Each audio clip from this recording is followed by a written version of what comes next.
Yesu.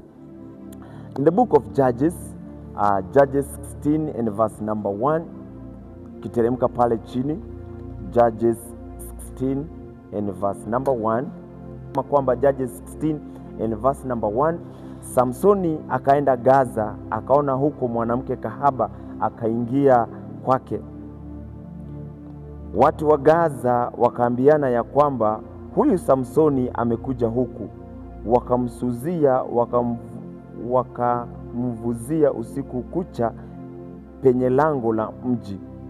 Wakanyamaza kimya usiku kucha, wakisema, na tumgoje mpaka mapambazuko, ndipo tutamuua. Basi Samsoni akalala hata usiku wa manane, akaondoka katikati ya usiku, akashika milango na lango la mji na mimo yake miwili, akaing'oa pamoja na komeo lake, akajitweka mabegani, akavichukua hata kileleni cha mlima ule unaokabili Hebroni. Ukapate kunisikiliza tu. Huyu ni mtumishi wa Bwana, mnadhiri wa Bwana, anaitwa Samsoni. Na Biblia inasema kwamba Samsoni hakuwa mtu wa kawaida, alikuwa mnadhiri. Nguvu zake hazikuwa za kawaida. Na maandiko yanasema kwamba akapatikana mwanamke mmoja ambaye anaitwa Delila, na akaambiwa kwamba na Wafilisti, tunakuomba utupelelezee huyu mtu anaitwa Samsoni, tujue ya kwamba asili ya nguvu zake ziko wapi, tujue ya kwamba nguvu zake zinakaa wapi, ama hatima ya nguvu zake ziko wapi. Biblia inasema kwamba wakamwambia, tutakupa fedha kila mtu 1,100, tutakupa kila mtu kibunga cha pesa utakapofanya hii project ya kuchunguza huyu mtumishi wa Bwana anatoa nguvu zake wapi. Bwana apewe sifa. So usiku wa leo maandiko yanasema kwamba hapo juu tunaona kwamba kabla ajenda kwa Delila, ameenda kwa mwanamke kahaba. Na maandiko yanasema kwamba watu wa mji huo wakasema kwamba hatutalala, tutamngojea Samsoni tuweze kumwangamiza. Unaona kwamba huyu mtu wa Mungu alikuwa amewindwa kona zote, amekuwa amepangiwa kona zote. Anapotoka hapa anapata kuna maagenti wamemngojea, anapoingia upande huu anapata vile vile kadhalika maagenti wanamngojea. Biblia inasema kwamba alipoingia kwa yule kahaba, wale watu wakamsuzia usiku mzima, wakasema kwamba tutamngojea mpaka mapambazuko, hapo ndipo tutakapomwangamiza. Maandiko yanasema kwamba tayari waliona kwamba wamemuua, tayari waliona wamemshika Samsoni, na tayari walimuona akiwa kwa mikono yao. Na maandiko yanasema kwamba akaamka usiku wa manane. Vile tumekuja katika usiku wa leo, vile tumeingia katika mkesha huu, vile tumeingia katika ibada hii, ili kuharibu madhabahu za giza, ili kuangusha ajenda zote ambazo zimepangwa kinyume chetu. Bwana Yesu apewe sifa. Maandiko yanasema kwamba walipokuwa wamemsuzia, walipokuwa wamekaa kinyume na yeye, wakisema kwamba tutamngojea, hapo ndipo tutakapomwangamiza. Biblia inasema kwamba akaamuka usiku wa manane, akaamuka panapo kabla giza, kabla hakuja pambazuka, akang'oa malango, akang'oa yale malango yalikuwa amemfungia. Maandiko yanasema kwamba akaweka mabegani mwake. Bwana Yesu apewe sifa. Usiku wa leo Bwana anaenda kutupa nguvu, anaenda kutupa uwezo, anaenda kutupa kibali, na tunaenda kung'oa malango na ngome zote ambazo ziko mbele zetu, na tunaenda kupenya mbele, na shetani hataweza kufaulu katika jina la Yesu. Inua mkono wako, sema usiku wa leo,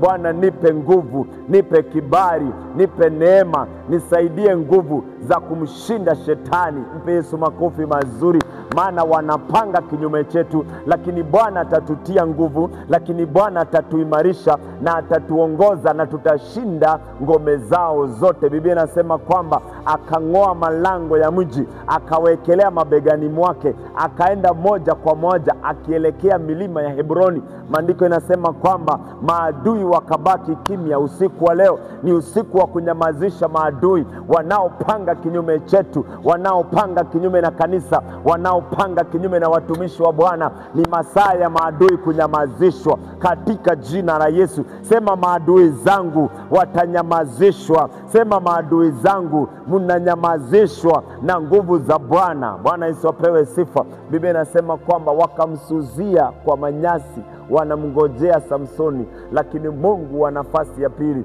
akamtetea Samsoni, akamuondoa kwa mitego hiyo. So nataka nikuonyeshe kwamba kuna mambo ambayo yanaweza kategwa. Kuna mitego inaweza ikategwa leo, ikategwa kesho, ikategwa kesho kutwa, ikategwa mwaka kesho, na bado itaendelea kukufuata pasipo wewe kujua. Usipojitetea, usipozidi kukaa katika maombi, usipozidi kukaa katika madhabahu, basi ile mitego itakunasa. Biblia inasema round 2 akaingia mahali pengine, akapatana na mwanamke anayeitwa Delila, na huyu mwanamke akamfuata mara karibu 20, akamfuata sijui mara 10, akamfuata siku zote, akimwambia Samsoni, najua wewe haunipendi, maana haujaniambia hatima, haujaniambia asili ya nguvu zako ni wapi. Samsoni akamdoji, akamwambia, ukinifunga na kamba mpya nitakuwa kama mwanadamu wa kawaida. Maandiko yanasema kwamba lakini Delila mwenyewe, licha kuwa anamwambia hivyo, alikuwa na watu katika chumba chake cha ndani, kwamba na tayari wamempea fedha, tayari amenunuliwa, tayari ako kwa project anafanya ili apate kuangusha mtumishi wa Bwana.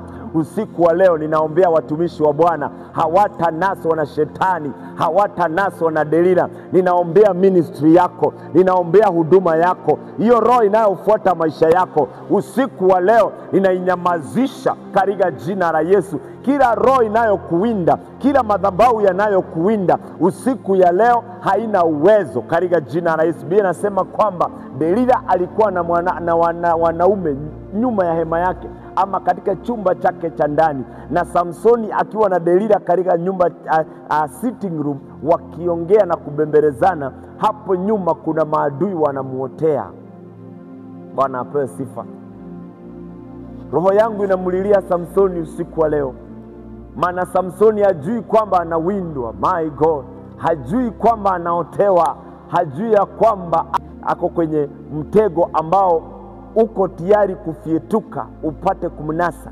Biblia inasema kwamba akamwambia, haunipendi, na kama unanipenda basi niambie hatima, niambie asili ya nguvu zako. Akamwambia ya kwamba ukinifunga nywele zangu na uzifungilie kabisa, uzifunge kwa miti na uzipigie msumari, basi hapo nitakuwa kama mwanadamu wa kawaida.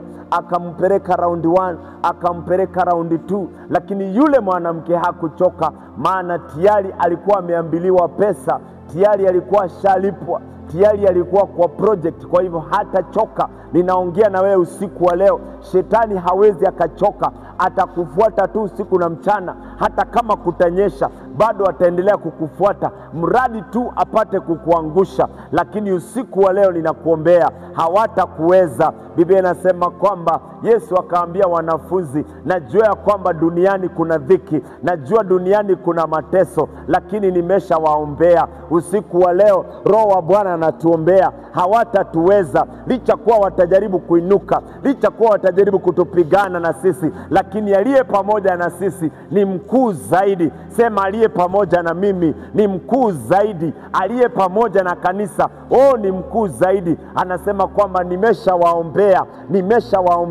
Nitamwambia Baba awaongoze duniani, awatetee duniani. Najua duniani kuna dhiki. Hawa watu wamenipinga, hawa watu walinichukia, wakasema Barnaba mwizi afunguliwe, lakini mimi nisurubiwe. Lakini nimewaombea wanafunzi, nimewaombea kwa Baba. Bwana awatangulie, Mungu Baba yangu awatangulie, Baba yangu awatetee, na Baba yenu awatetee. Baba yangu ambaye ni Baba yenu apate kuwalinda mnapotembea duniani. Najua kuna miba na michongoma, lakini Baba yangu atawatumia Roho Mtakatifu atakaye waongoza. Usiku wa leo wacha Roho Mtakatifu akuongoze katika njia zako, katika huduma yako. chochote unachokifanya, wacha Delila hataweza kukunasa. Roho wa Bwana akiwa pamoja na wewe, watapanga kinyume na wewe, lakini hawatakuweza katika jina la Yesu. Wajapoinuka 10,000, wajapopanga kinyume na Bwana,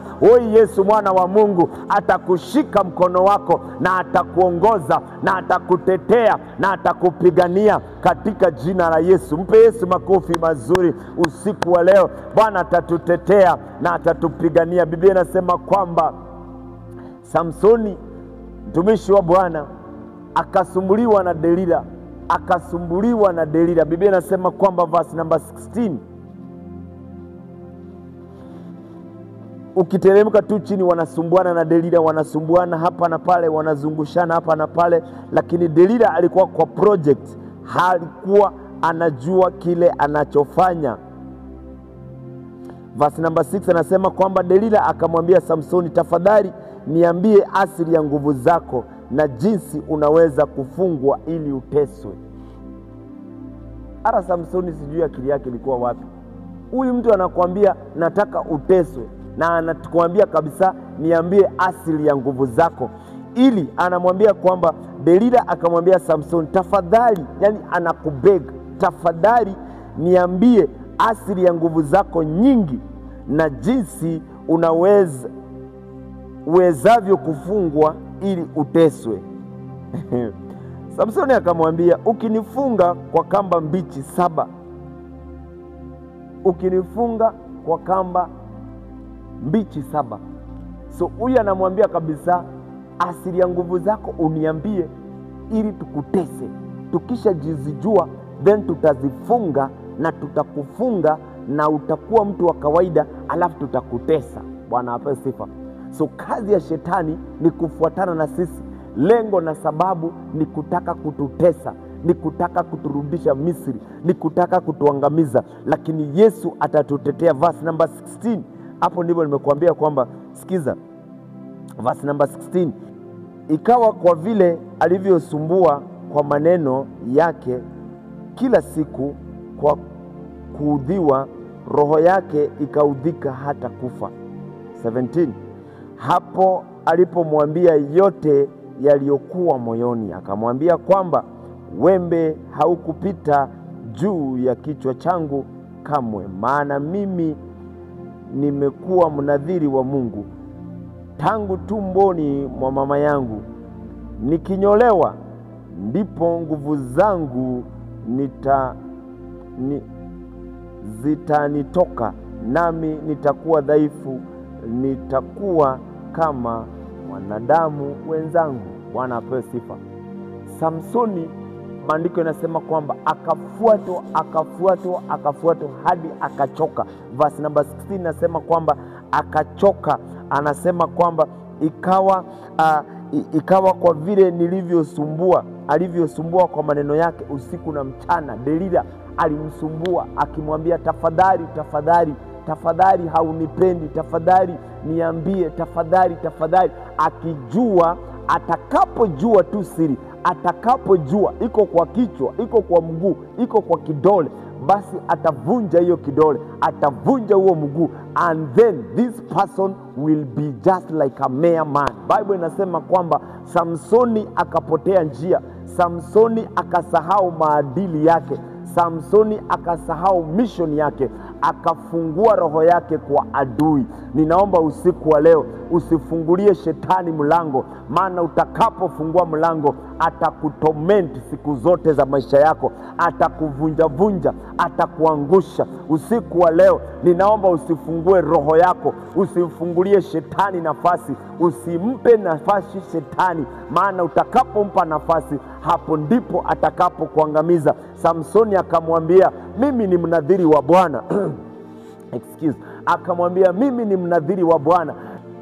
Wembe haujawahi pita kwa kichwa changu, na kwa sababu haujawahi pita kwa kichwa changu, kwa hivyo mtakaponinyoa basi kichwa changu ama nguvu zangu zitaisha, nitabaki mtu wa kawaida, nitabaki mtu wa asili.